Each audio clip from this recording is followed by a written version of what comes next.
Hello guys, welcome back to my channel. If you're a new person to this channel, please, you're welcome. Do well to subscribe, click the notification bell so you can always get a notification whenever we drop a new video on this channel. So today we'll be looking at a tax 0 times 00.c. This should be your first C tax. It's actually quite easy but a bit tricky if you don't know what you're doing. So I want you to pay attention and follow these steps gradually so that you get your tax done 200%. All right. So first of all, I would like you to go over the resources that are provided. Make sure you watch the video. Make sure you go through the resources. It's advisable. I highly recommend you do that. Some of them are actually textbooks, so you probably might not be able to go through all of them before you finish your task. So, but be sure to always go back and read so you get a basic idea of what they are asking you to do. So, make sure you understand what Betty is talking about here. ALX wants all your code to be Betty compliant. Anything you write that is not Betty compliant, Betty basically just wants to make sure you're writing a clean code, a neat code, something that if you are not there, you send that file to somebody, they will be able to understand what you are doing. Some people just jumble codes up, they don't know how to arrange them, they don't know how to set them. Somebody will need to come and be calling you, hello, what did you write here?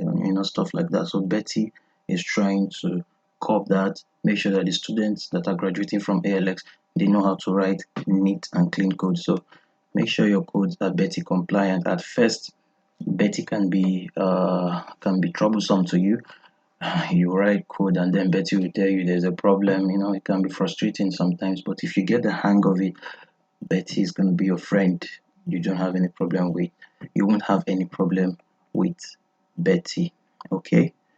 Look at this stuff here. I reckon you always, whenever you find something like this, try to copy them individually and paste them on your Google tab. Google will explain better what these things, to give you more explanation about what most of all these things are anytime you see them. This is GCC, it's a compiler code.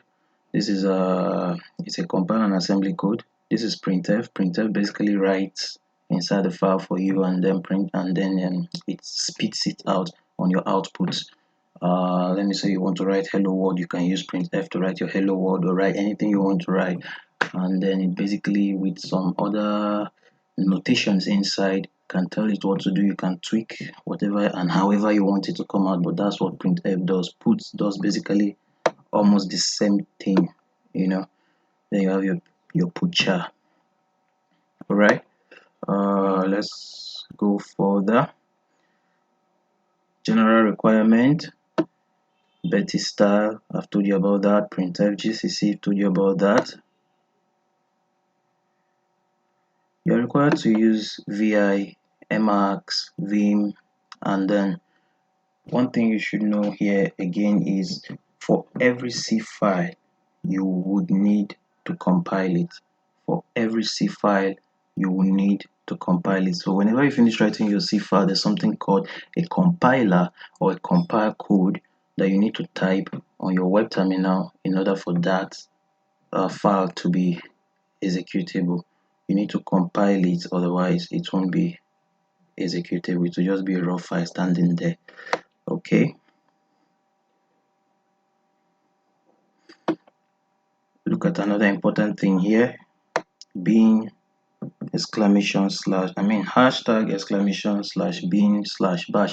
This is called the shebang code. SHEBANG, shebang code.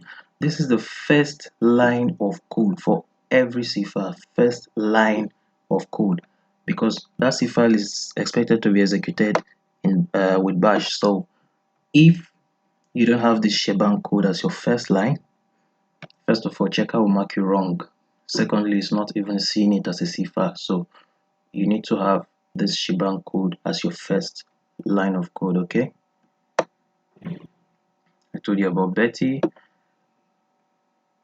And then you would need to clone a repository. I'll make an entirely different video on how to clone a repository. It's something that you need to understand, so be sure to check back on this page on how to clone your repo from your GitHub. It's a very simple process. You go to GitHub, you create your repo, you what's it called, you copy the access token given to you there. Then there's a code that's giving you you come to your web terminal, and then you can do git clone. You can impute that code. Also be sure to confirm your global username and your global user email. Update that. After that, yeah, just make sure you have the repo. I already have that repo cloned and it's here already. So as we go further, you are going to see that. So be sure to check back for that repo or a video on how to clone your repo. So let's quickly go over the quiz. For those of you that are having slight issues about answering your quiz, so here they are. In which category belongs the C programming language? Compiled. What's the common extension of a C header file? .h. You need to have it. Every C header file, you should have your main.h where it contains all your prototype. Okay. Compiling using GCC. So you can see all of this. What are the different steps to form an executable file? Process, you compile, you assemble, and then you link. What's the common extension file for a C file? You can guess that is .c. Okay. Which of the following are both valid comments? I told you about Betty. You need to follow the rules of how Betty allows you to do certain things. So this is the only way you can write a comment inside the C file. We're going to see more of that. Good. So let's quickly go into the task. For this task, I'm going to be using my Git bash. This basically works the same way as your web terminal. It's just an external Linux environment. You have in your local environment, your local system. Sorry, you just need to copy your SSH from your sandbox. You paste it here. You copy the password from your sandbox. You paste it here, and you're good to go. It just links you directly to your sandbox, and you can just start working the same way you would have worked on your web terminal. I like Git bash. Why? It's faster. It's more friendly. It's easier basically, and then it does not log you out. It doesn't time you out. It doesn't time you out like a web terminal does. Web terminal can easily just time you out, log you out, and stuff like that. You hardly find out with Git bash. Alright, so that's why I'm more comfortable using Git bash. I'm going to make a video about that one too, on how you can link your Git bash to your sandbox, and it makes life easy for you. So remember, whenever you come to your Git bash, you do your cd to change your directory. pwd will tell you now that you are in the root directory. I want to clear to go back. Alright, so you know what ls does for you. It lists the files inside your current directory. Alright, so as you can see from here, I've already cloned my ALX low level programming, which is the repo that you will need to be working with. Here it is. This is a repo that you need to be working with, ALX low level programming. You need to clone it so you can have it in your local machine. So once you are sure that it's done and it's done correctly, next thing is you cd into ALX dash low underscore level underscore. For me to make sure that I did not make a mistake, I just click tab and then it completes it for me. Alright, so once you have it here and you click tab, it's only when you don't have it that it will not complete it. But once you have it here and you click tab, it completes it for you. Then you click enter. Now let's ls to see the files inside here. Okay, so these are the files inside this place. we're going to be, this is the directory that we'll be working with today, as you can see from here. So you are going to be making this directory. All right, let me quickly clear this. So you're going to be making this directory mkdir. Copy this directory. I like to copy so that I don't make mistake, because one mistake and then checkout just flood your this thing with red. Alright, it will tell me that I cannot create this directory because this directory already exists. So but for you it will create. Then after it has done that, you cd into this directory. Okay, once you cd into this directory, you can simply ls to see the files inside the directory. So mark the steps. You clone your repo, make sure it's available in your local machine. Your repo will be created from GitHub. You will not create a repo here on your local Linux environment. No, you create your repo in your GitHub account. You can only clone your repo here. So when you clone the repo here, make sure it is available. You can now cd into it, and then make this directory 0 times 00 hello world. You make the directory and then cd into the directory that you've created. Once you follow this step and you are here, the next thing you are expected to do is to start creating your files. One thing that I would like you to know is the fact that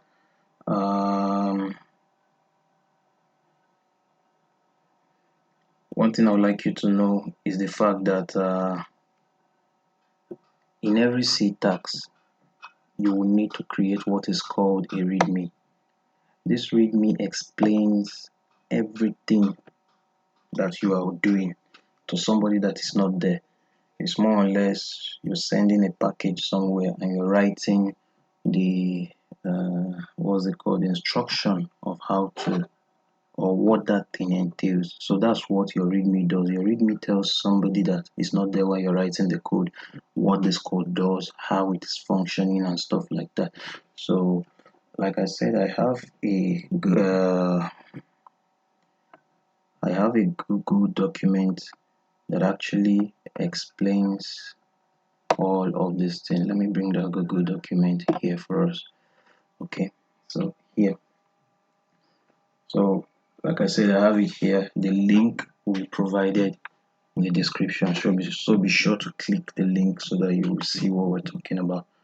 So first of all, I will advise you always create your readme so that you don't forget.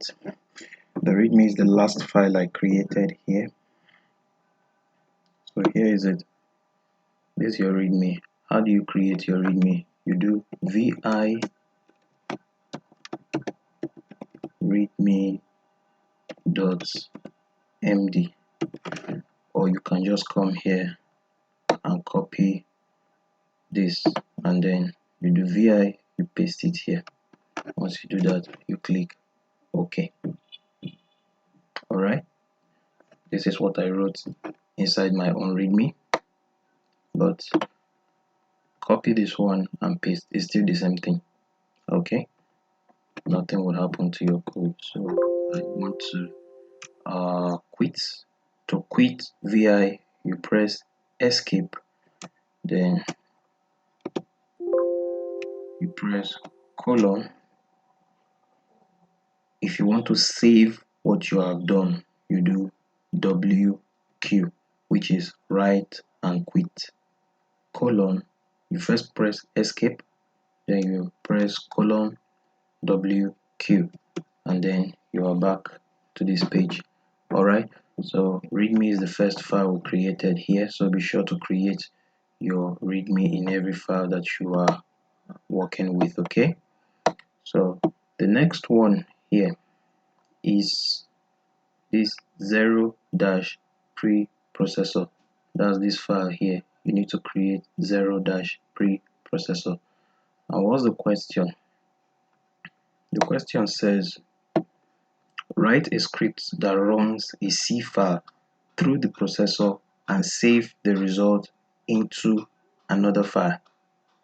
The C file name will be saved in the variable this, and it will the output of that file should be saved in this small letter C.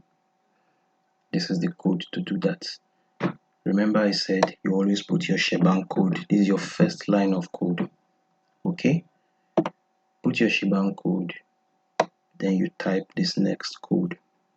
This -o is simply telling you that the output of this file has been computed to save inside the next thing that you see here.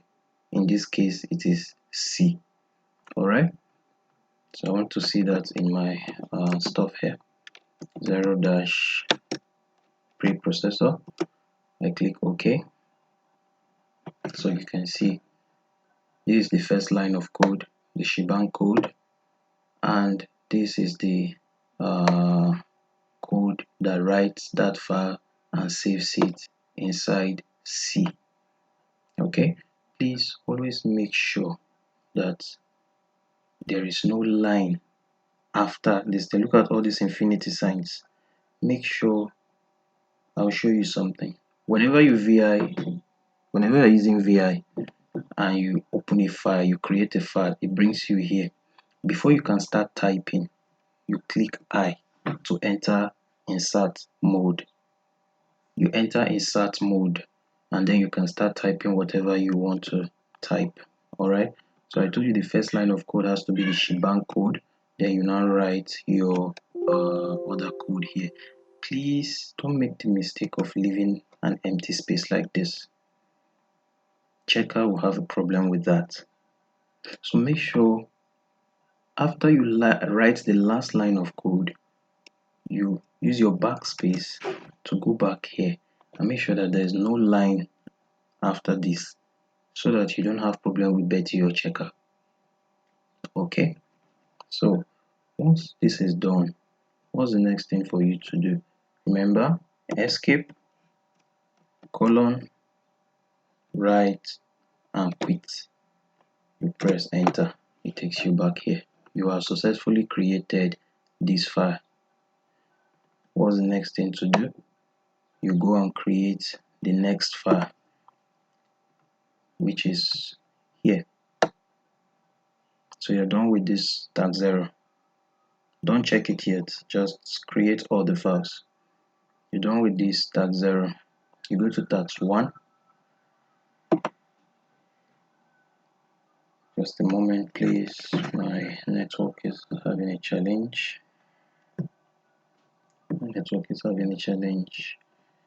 Sorry.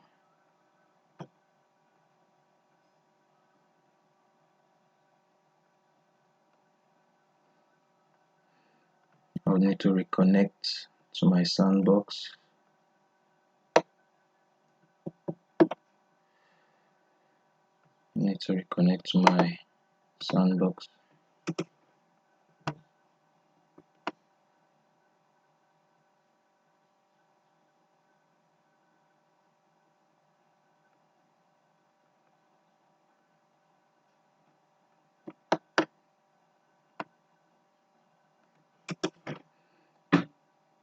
And I'm back.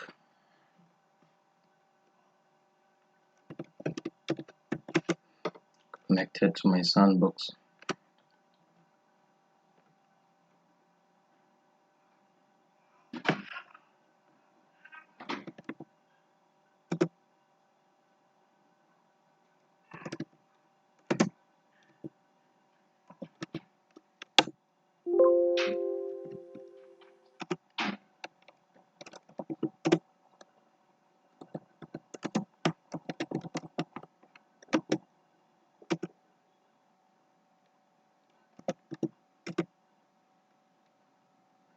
Okay, so we're back here.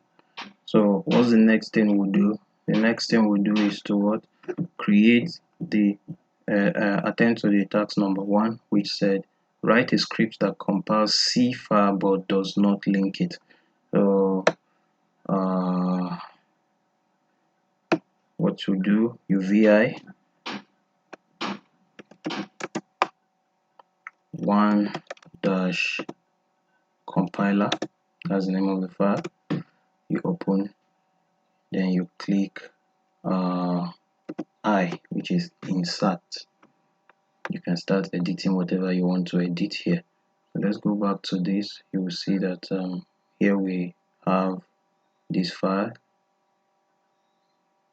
Here we have this file. This is what you will put there. You will notice that there's no -o and saving anywhere, which means this just compiles, but it does not link to the object file. That -o is the object file. It does not link it. I'm sorry, the output, sorry, it doesn't link it to that other output file, which means it is not saving it in that file. So that's the difference between that first one and this one. Okay, what do you do after this? You save and quit. Okay, you do the same for number 2, assembler. You do the same for number 3, name. Do the same for number 4. Let us go and look at that number 4. What's the question there? Number 4 say write a program that prints exactly. Programming is like building a multilingual puzzle. Before this, let's look at task number 3. They are trying to show you how to write inside a C file. So let's look at 3-name. Let's create the number 3 file. Where is it? Here.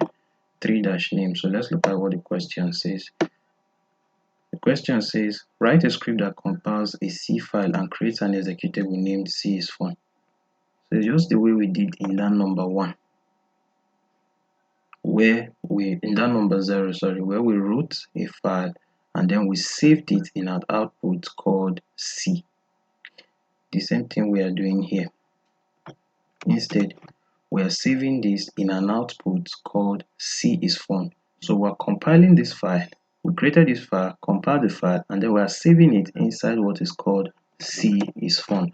Remember to click I to enter insert mode, and when you have written the content of the code, in this case it is this, the shebang code, then this. Alright, you click escape to exit edit mode, then you do sorry, 1 minute,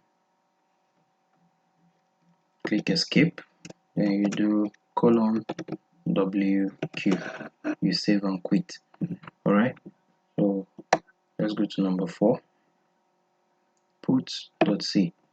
Put.c, you can see it here. It says write a C program that prints this. Okay, write a C program that prints this. They say you are not allowed to use printf. Another way to write your program without using, to write inside the C file without using printf is to use puts, P-U-T-S. You can use P-U-T-S to write. So vi into 4-put.c, you enter, click insert I to start writing. So you can see here, so this is where that program, this is what they asked us to write here. Programming is like building a multilingual puzzle. All your C file will always return a 0. All your C file will always return a 0. So do that. Remember this curly bracket, from the first curly bracket to the last curly bracket. So when you are copying, please don't copy this. So don't copy this. All right, start your copying from here, the hashtag. All right, copy it to the last curly bracket. This is the code. This is how it is meant to be. Don't make the mistake of copying this or copying this line. I only use this line to demarcate all the codes. So please do not copy the line. Do not copy this. This is the name of the file. This is only the content that you to copy. So just copy the content and paste it. Then you'll be good to go. So what do we do after this? We escape colon WQ and then we go back. Okay, what's the next one? Number 5. Number 5 say write a C program that prints exactly this. So here they say we should use printf, but we should not use put. So remember I told you you can either use printf or you can use put. So in this case, this is what we do here. The same way we did put in that one, here we are using printf. Okay, and it's returning a 0. Alright, so you copy from the hashtag here to the last curly bracket here and you paste it in your make sure it's exactly like this, otherwise you have problem with Betty. Make sure it's exactly on this line like this, otherwise you have problem with Betty. It won't work. Okay, so vi 5 dash and here we are.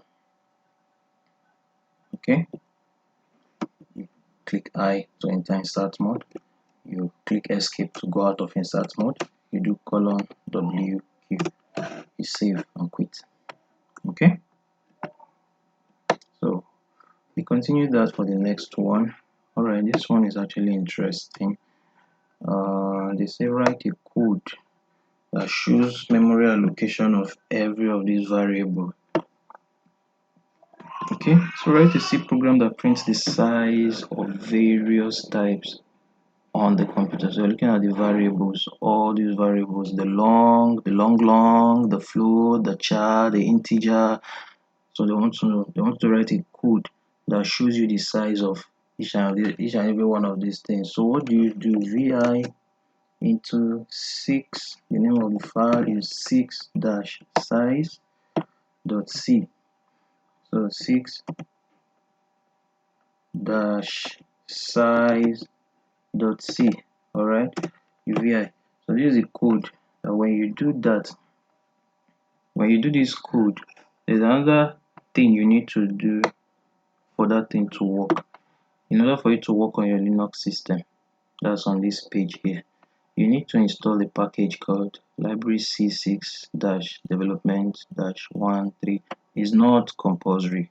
It's not compulsory, but if you want to do it, you can do it, and then it will just give you, it will print out all the memory allocation on this system for the byte, for for the char, for the integer, for the long, and for the float. It will print all their memory allocation or their size, the size of each and every one of these things. It will print it out for you. Once you have that, it's just for you to test if you want to test. Alright, okay, so here it is, and here's the code on this thing. So once this is done, you can save and escape, save and quit. Alright, so let's go to the advanced tax. No, sorry, this is still normal tax. Okay, so it's advanced 100 Intel. Alright, what's the question? The question says write a script that generates the assembly code. This is it.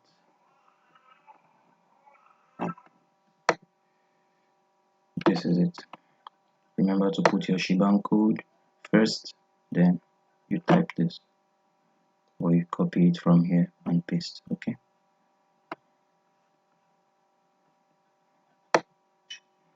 then next go to this.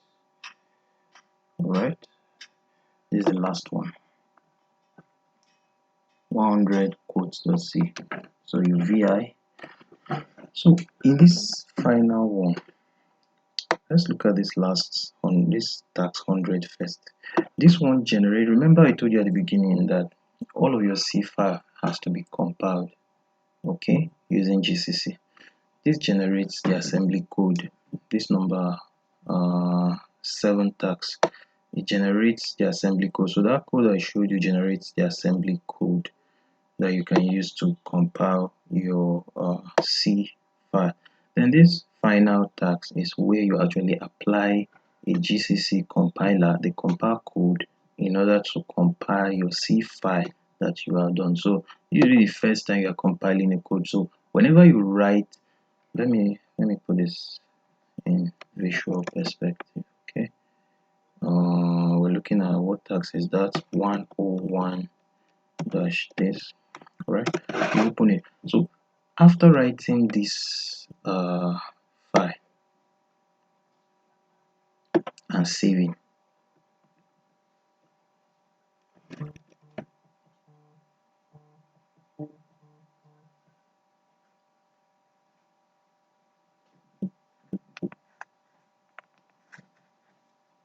I'm sorry about that, I got a call.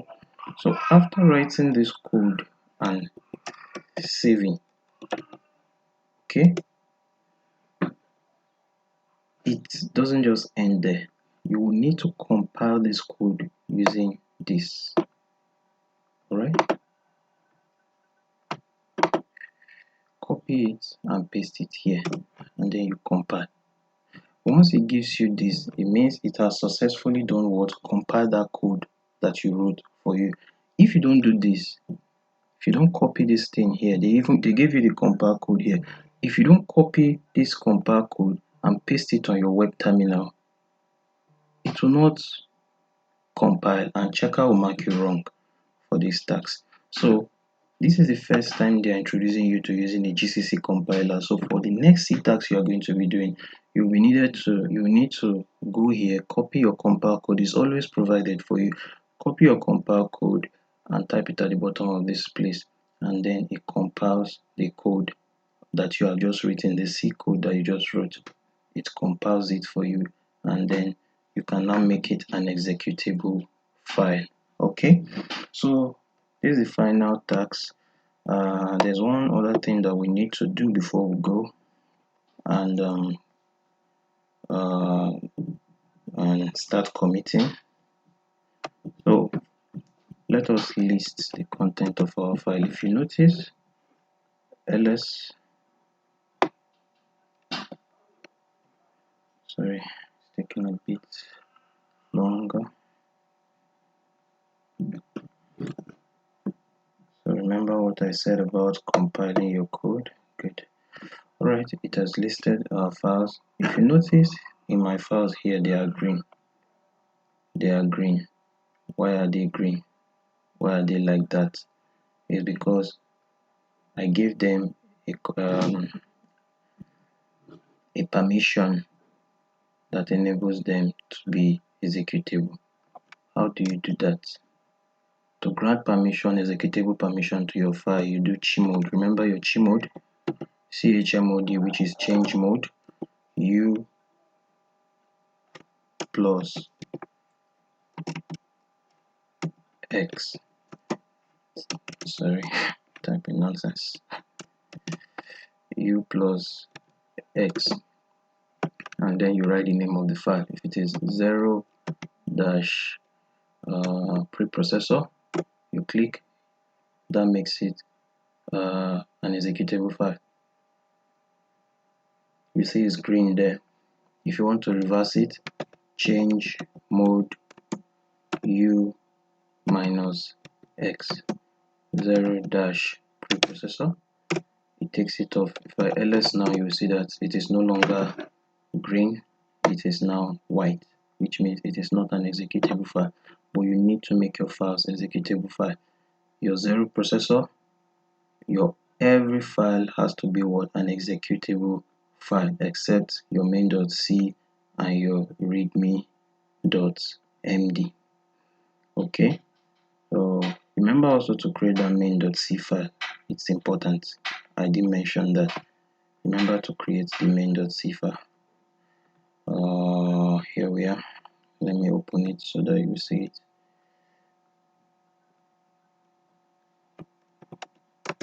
vi main.c. Alright, so this is the content of the main.c.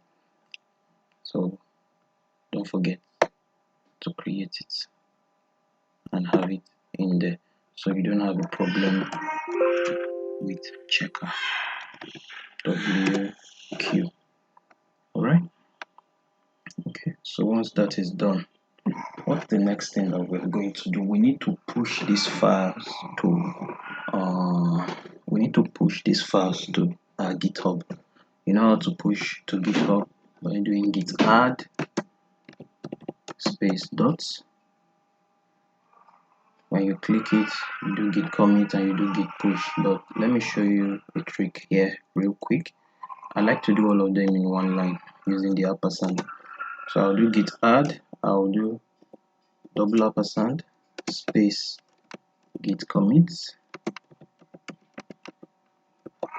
with a message. Remember your column.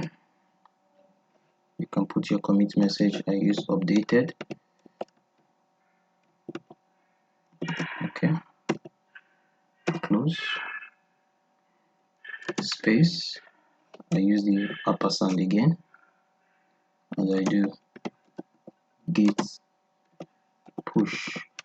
Instead of me typing git add one line, git commit another line, git push another line, I just like to do all of them on one straight line. If I click, it pushes everything, so I don't need to commit differently, I don't need to push differently. So this is the last part of your task. Once this is done, you are good to go. Make sure all your files are executable. Make sure you created all the files, and then git add, git commit and git push. Once you do this, you can go and start checking all your codes. It will all be green, green, green, green, green. Okay, so this is, we have come to the end of this tutorial today. Wish you the best of luck as you continue. Don't forget, please remember to subscribe to this channel, like this video if it has helped you, and